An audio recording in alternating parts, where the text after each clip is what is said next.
মা এ মা ভাউজ এ ভাউজ তোর ঘর না কি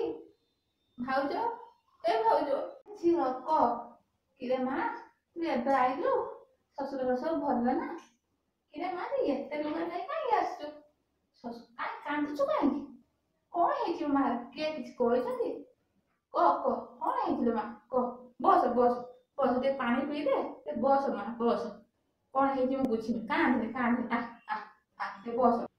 ସୀତା ମୁଁ ଟିକେ ଭାରି ଜୋର ଲାଗେ ବୋଉ ଏ ବୋଉ ଦେଖିବା ମୋ ଝିଅ ଆଇଛି ଦେଖ ଦେଖ ଦେଖ କାହିଁ କାନ୍ଦୁଛି ମୋ ଝିଅ ଟିକେ ବୁଝୁ ମା କଣ ହେଇଛି ଦେଖିବା ଧାଇଁଆ ଧାଇଁଆ ମୋ ବୋଉଟା ପରା ଧାଇଁଆ ମୋ ଝିଅ କାହିଁକି କାନ୍ଦୁଛି ଦେଖ ପଚାର ପଚାର କିଛି କହୁନି ରେ ମା ମତେ ସେ ପଚାରେ ମୁଁ ତ ବୁଢୀ ମଣିଷ କିଛି ଜାଣିପାରୁନି ହଁ ଦିଦି ଦିଦି କାନ୍ଦୁଛ କଣ ପାଇଁ ଏତେ ଦୋକାନ ନେଇକି ଆସିଛ କାନ୍ଦୁଛ କଣ ହେଇ ଦିଦି ତମର তুমি ঠিক ଅଛ ନା ଶ୍ୱଶୁର କିଛି କହିନାହାନ୍ତି ତ ଦିଦି କୁହ ମତେ କୁହ ଭାଉଜ ମୁଁ ଆଉ ସେ ଘରକୁ ଯିବିନି ମୁଁ ଏଇ ତମ ପାଖରେ ସବୁଦିନ ରହିବି ଭାଉଜ ମୁଁ ଆଉ ଯିବିନି ମତେ ବହୁତ ନିର୍ଯାତନା ଦଉଛନ୍ତି ଯୋଉଟୁକୁ ପାଇଁ ବହୁତ ଟର୍ଚର କରୁଛନ୍ତି ମୁଁ ଆଉ ସହିପାରୁନି ଭାଉଜ ମୁଁ ଆଉ ସହିପାରୁନି ମୁଁ ଗଲେ ମତେ ମାରିଦେବେ ଭାଉଜ କହୁଛନ୍ତି 2 ଲକ୍ଷ ଟଙ୍କା ପୁରା ଫ୍ରିଜ ଗୋଟେ ଗାଡି ନେଇକି ଯିବା ପାଇଁ ତାକୁ ନ ନେଇକି ଯାଏ ମତେ ଜୀବନରୁ ମାରିଦେବେ ଭାଉଜ ମତେ ଦୟା କର ଭାଉଜ ମୁଁ ଯିବିନି ଆଉ ମୁଁ ତମରି ପାଖରେ ରହିବି ତମରି ସହିତ ଲୁଣ ପଖାଳ ଖାଇକି ବଞ୍ଚିବି ଭାଉଜ ମତେ ବଞ୍ଚେଇ ଦିଅ ପ୍ଲିଜ ଭାଉଜ ମତେ ବଞ୍ଚେଇ ଦିଅ ହଉ ରେ ମା ତୁ ଆଜି ପାଖରେ ଆମରି ପାଖରେ ରହିବୁ କାନ୍ଦନି ମୋ ମା ପରା ମୋ ଧନ ପରା କାନ୍ଦନି ଆମେ ଯାହା ଖାଇବୁ ସେ ଆଗ ଲୁଣ ଖାଇକି ବଞ୍ଚିବୁ କାନ୍ଦନି ମୋ ଧନ ରହ ଲୁଗା ଖୋଲି ପକା ବସ ବସ ପାଣି ଗ୍ଲାସ ମା ପିଉ ମୋ ଛୁଆ କାଲି ପାଖରୁ ଖାଇଛି କି ନାହିଁ ମୋ ମା ପରା କଣ କହିଲ ମା ଦିଦିନ ସବୁଦିନ ରହିବେ ନା ନା ସେମିତି ହେଇପାରିବନି ଦିଦିନ ସବୁଦିନ ରହିଲେ ଆମ ଗାଁ ଲୋକ କଣ କହିବେ ଆମେ ରାସ୍ତାର ମୁଣ୍ଡ ଦେଇ ଚାଲିପାରିବୁ ତ ସେମିତି ହେଇପାରିବନି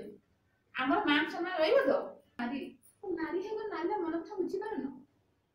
ଠିକ ଅଛି ତମର ଯଦି ଏତେ ସମ୍ମାନ ବଡ ହେଇଯାଉଛି ମୁଁ ଏ ଘରେ ରହିବି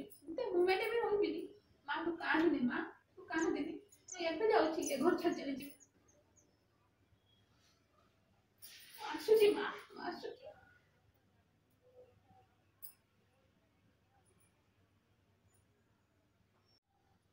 ହ୍ୟାଲୋ ହଁ ହ୍ୟାଲୋ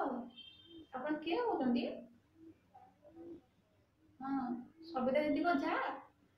ହଁ ଦିଦିଙ୍କର କଣ ହେଇଛି ନା ଏମିତି କେମିତି ହେଲା ନା ନା ଆପଣ ମିଛ କହୁଛନ୍ତି ବୋଉ କିଏ ଫୋନ କରିଥିଲେ କଣ କହିଲୁ ମୋ ଝିଅ ଆଉ ନାହିଁ ତୋରି ପାଇଁ ମୋ ଝିଅର ଜୀବନ ଚାଲିଗଲା ଆରେ ମୁଁ ତୋ କଥା ନ ଶୁଣିଥାନ୍ତି ମୋ ଝିଅର ଯେ ବଞ୍ଚି ଯାଇଥାନ୍ତା ଆରେ ତମର ମାନ ସମ୍ମାନ ଏତେ ବଡ ହେଇଗଲା ଯେ ମୋ ଝିଅ ଜୀବନ ତାର ପାଇଁ କିଛି ନୁହେଁ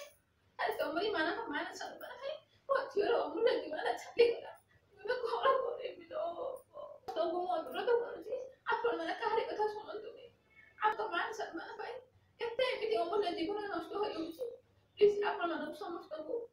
ପ୍ରାର୍ଥନା କରୁଛି ଆପଣମାନଙ୍କ ସମ୍ମାନ ପାଇଁ କାହା ଜୀବନକୁ ଏମିତି ବଳିଦାନ ଦିଅନ୍ତୁନି ମୋ ଭଳି କେହି ବଳିଦାନ ଦିଅ